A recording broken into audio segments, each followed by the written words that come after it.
Acatist pentru liniștirea sufletului. Acatistul Domnului nostru Iisus Hristos, liniștitorul sufletelor noastre. În numele Tatălui și al Fiului și al Sfântului Duh. Amin. Slavă ție, Dumnezeul nostru, slavă ție! Împărate ceresc, mângâietorule, Duhul adevărului, care pretutindenea ești și toate le împlinești, visierul bunătăților și dătătorule de viață, vino și te sălășluiește într noi și ne curățește de toată întinăciunea și mântuiește bunule sufletele noastre. Sfinte Dumnezeule, Sfinte tare, Sfinte fără de moarte, miluiește-ne pe noi. Sfinte Dumnezeule, Sfinte tare, Sfinte fără de moarte, miluiește-ne pe noi. Sfinte Dumnezeule, Sfinte tare, Sfinte fără de moarte, miluiește-ne pe noi. Slavă Tatălui și Fiului și Sfântului Duh, și acum și pururea și în vecii vecilor. Amin. Preasfântă Treime, miluiește-ne pe noi. Doamne, curățește păcatele noastre. Stăpâne, iartă fără de legile noastre. Sfinte, cercetează și vindecă neputințele noastre pentru numele Tău. Doamne miluiește, Doamne miluiește, Doamne miluiește. Slavă Tatălui și Fiului și Sfântului Duh, și acum și pururea și în vecii vecilor. Amin. Tatăl nostru care ești în ceruri, sfințească-se numele Tău, vie împărăția Ta, facă-se voia Ta, precum în cer, așa și pe pământ. Pâinea noastră cea spre ființă, dă-ne-o nouă astăzi și ne iartă nouă greșelile noastre, precum și noi iertăm greșiților noștri.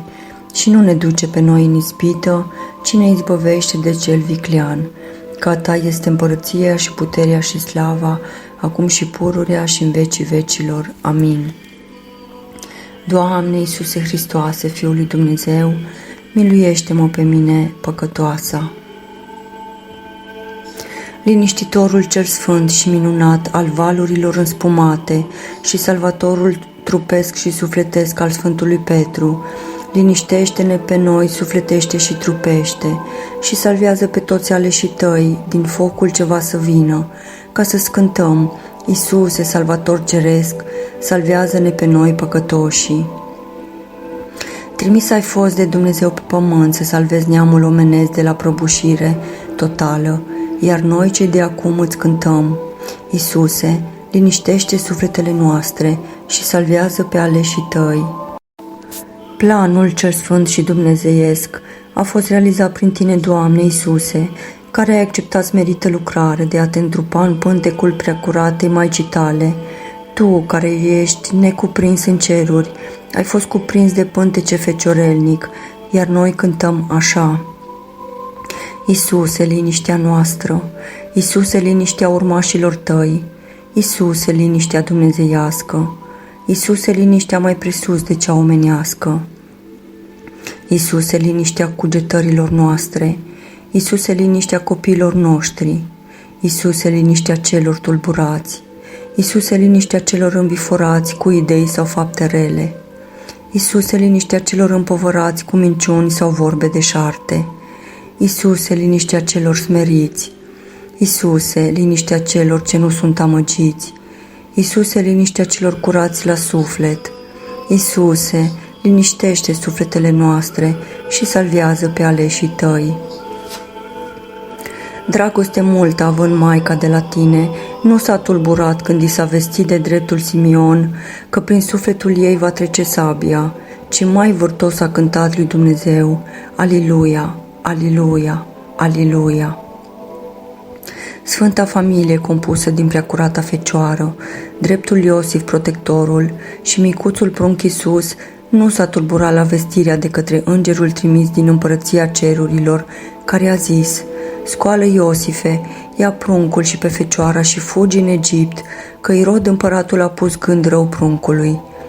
Cu toții ascultând, ați făcut așa cum s-a poruncit, iar noi cântăm din toată inima așa: Iisuse, liniștea Sfintei Familii, Iisuse, liniștea familiilor noastre, Iisuse, liniștea rugăciunilor noastre, Iisuse, liniștea Sfinților Îngeri Păzitori, Iisuse, liniștea Sfinților Ocrotitori, Iisuse, liniștea heruvimilor mângâietori. Iisuse, liniștea serafimilor ascultători care cântă melodios. Iisuse, liniștea sfinților îngeri de la tronul Tău ceresc. Iisuse, liniștea domniilor cerești.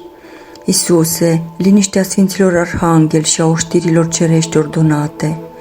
Iisuse, liniștea scaunelor cerești. Iisuse, liniștea începătoriilor. Iisuse, liniștește sufletele noastre și salvează pe aleșii Tăi. Întorcându-vă din Egipt și stabilizându-vă în Nazaret, ați căutat liniștea cea minunată, lucrând în pace și cântând lui Dumnezeu, Aliluia, Aliluia, Aliluia. La vârsta de 12 ani, trup de copil având, dar inteligența fiind dumnezeiască, a uimit pe toți învățații timpului acela, care timp de 3 zile le-a explicat adevărurile sfinte, drept pentru care unii s-au lămurit, iar noi cu liniște și pace în suflet cântăm. Iisuse, liniștea Nazaretului. Iisuse, liniștea pământească. Iisuse, liniștea lucrătorilor cinstiți. Iisuse, liniștea copiilor ascultători. Iisuse, liniștea dezbaterilor sfinte. Iisuse, liniștea celor ce Te-am auzit. Iisuse, liniștea celor ce Te-am ascultat. Iisuse, liniștea celor care i-ai învățat. Iisuse, liniștea celor pe care i-ai luminat. Iisuse, liniștea celor care pe calea adevărului au umblat. Iisuse, liniște duhovnicească. Iisuse, liniște nepricepute de minte omenească. Iisuse, liniștește sufletele noastre și salvează pe aleșii Tăi.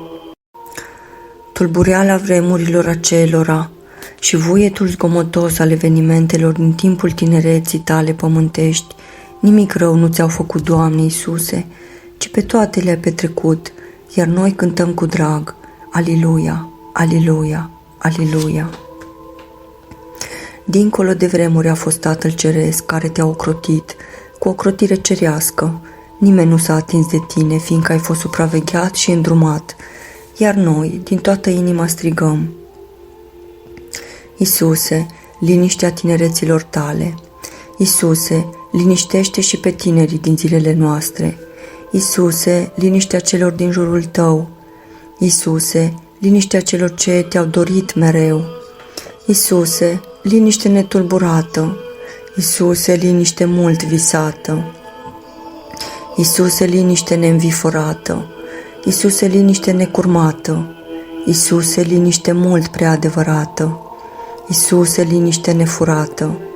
Iisuse, liniște ponderată. Iisuse, liniște prea curată. Iisuse, liniștește sufletele noastre și salvează pe aleșii Tăi. Botezând la Iordan, Sfântul Ioan Botezătorul aducea pace și liniște în sufletele multora, iar când Te-a văzut a zis, iată mielul lui Dumnezeu, Cel ce ridică păcatele lumii, iar noi cu toți într-un glas să cântăm, Aliluia, Aliluia, Aliluia. Zbuciumul multora s-a potolit la botezul Sfântului Ioan, iar la botezul Tău, Doamne, glas ceresc s-a auzit de la Tatăl, care spunea, acesta este Fiul meu cel iubit, întru care am binevoit. Iar Duhul Sfânt, în chip de porumbel, s-a așezat pe umărul Tău, apoi plecând în pustiu, în pace și liniște, ai postit 40 de zile rugându-Te către Tatăl Ceresc, iar noi cântăm. Iisuse, liniștea celor botezați. Iisuse, liniștea celor ce se pocăiesc. Iisuse, liniștea celor ce la nimeni rău nu doresc. Iisuse, liniștea celor ce au auzit glasul părintesc al Tatălui Ceresc. Iisuse, liniștea celor ce postesc. Iisuse, liniștea celor ce cu bună voință se nevoiesc. Iisuse, liniștea celor ce Te iubesc. Iisuse, liniștea celor ce în virtuți creștinești înfloresc. Iisuse, liniștea celor ce slăvesc pe bunul Dumnezeu. Iisuse, liniștea celor ce slăvesc puterile cerești. Iisuse, liniștea celor ce nu se grăbesc să facă rău. Iisuse, liniștea celor ce sunt ca Tine. Iisuse, liniștește sufletele noastre și salvează pe aleșii Tăi. Într-un mod foarte liniștit le alunga pe vicleanul ispititor, care era dornic să vadă cine ești, și tu i-ai poruncit să meargă înapoi a ta și să se închine lui Dumnezeu, iar el fugind nu i-a cântat lui Dumnezeu, Aliluia, Aliluia, Aliluia. După postirea minunată în pustiu și după alungarea ispititorului vrăjmaș, ai început să alegi pe Sfinții Apostoli, din oameni, ne ținând cont de vârsta lor, iar noi cântăm așa. Iisuse, liniște dumnezeiască pe pământ, Iisuse, liniște sfântă și strălucitoare, Iisuse, liniște minunată care niciodată nu moare, Iisuse, liniște binecuvântată de Tatăl nostru cel Ceresc, Iisuse, liniștea rugăciunii smerite, Iisuse, liniștea viețuirii cinstite, Iisuse, liniștea în duh și adevăr, Iisuse, liniștea Sfinților Apostoli, Iisuse, liniștea celor ce te-au cunoscut, Iisuse, liniștea celor cu vârstă înaltă, Iisuse, liniștea celor cu vârstă mijlocie, Iisuse, liniștea feciorilor și a fecioarelor curate, Iisuse, liniștește sufletele noastre și salvează pe aleșii tăi. Propovăduind Sfânta Evanghelie, ai făcut minuni mari, ai plătit vama cu un ban scos din gura unui pește, ai înviat morții, scoțând rudele din zbuciumul provocat de moartea celor apropiați. Ai oprit vânturile și valurile mării cu puterea ta supraomenească. L-ai salvat pe ucenicul tău Petru de la Anec, iar altădată pe toți cei 12 apostoli, care strigau înfricoșați, Scoală, Doamne, că noi pierim. Așa și noi acum strigăm, Aliluia, Aliluia, Aliluia. Oamenii care au văzut certarea mării și oprirea vântului au rămas mirați și se întrebau, cine este acesta de care vântul și valurile mării ascultă? Iar noi acum liniștiți cântăm. Iisuse, liniștitorul valurilor mării, Iisuse, liniștitorul vântului, Iisuse, liniștitorul sufletelor Sfinților Apostoli, Iisuse, liniștitorul întregului zbucium, Iisuse, liniștitorul sufletelor celor aleși de tine, Iisuse, liniștitorul celor ce s-au neliniștit, Iisuse, liniștitorul celor ce s-au întrebat, Iisuse, liniștitorul celor ce pe toate le-au priceput, Iisuse, liniștitorul celor ce sunt în multă nevoi, Iisuse, liniștitorul celor ce sunt oameni ca noi, Iisuse, liniștitorul celor smeriți și binecuvântați, Iisuse, liniștitorul celor greu încercați, Iisuse, liniștește sufletele noastre și salvează pe supușii tăi. Cei care au fost buciumați de duhurile răului nu puteau dormi și nici locui în așezăminte omenești, iar lui Dumnezeu nu puteau să-i cânte, Aliluia, Aliluia, Aliluia. În mai multe rânduri a scos duhurile rele din oameni, din copii sau femei, curățându-i, luminându-i și liniștindu-i, iar noi cântăm așa.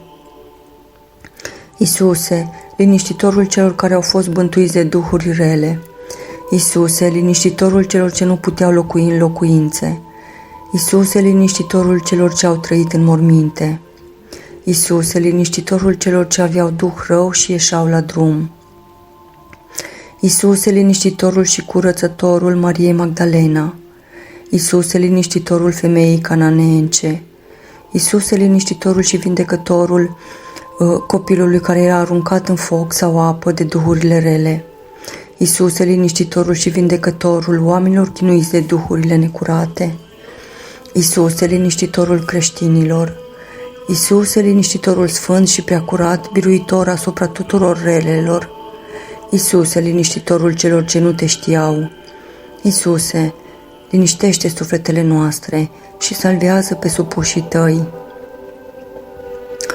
Voind unii tulburați cu Duhul să te ia și să te arunce într-o prăpastie, nimic nu au reușit, căci trecând printre ei ai plecat din locul acela, iar aceia, nedându-și seama de nimic, nu cântau lui Dumnezeu, Aliluia, Aliluia, Aliluia. Unii nu au vrut să asculte vestea bună a împărăției cerurilor, ci să ne linișteau iscodind sau căutând motive Fiului lui Dumnezeu, dar toți, fiind loviți în fapta sau în cuvânt de Duhul Domnului Iisus Hristos, plecau fără cuvânt de crâncenare, iar noi cântăm așa. Iisuse, liniștitorul celor ce au vrut să te arunce în prăpastie. Iisuse, liniștitorul celor ce aprig se porniseră împotriva ta. Iisuse, liniștitorul celor ce te urmau fără motiv. Iisuse, liniștitorul celor ce te iscodeau. Iisuse, liniștitorul celor ce cu dragoste te priveau. Iisuse, liniștitorul și vindecătorul soacrei Sfântului Petru. Iisuse, liniștitorul sutașului căruia ai vindecat sluga. Iisuse, liniștitorul și speranța celui vindecat la Siloam. Iisuse, liniștea și vederea orbului din naștere. Iisuse, liniștea leproșilor vindecați.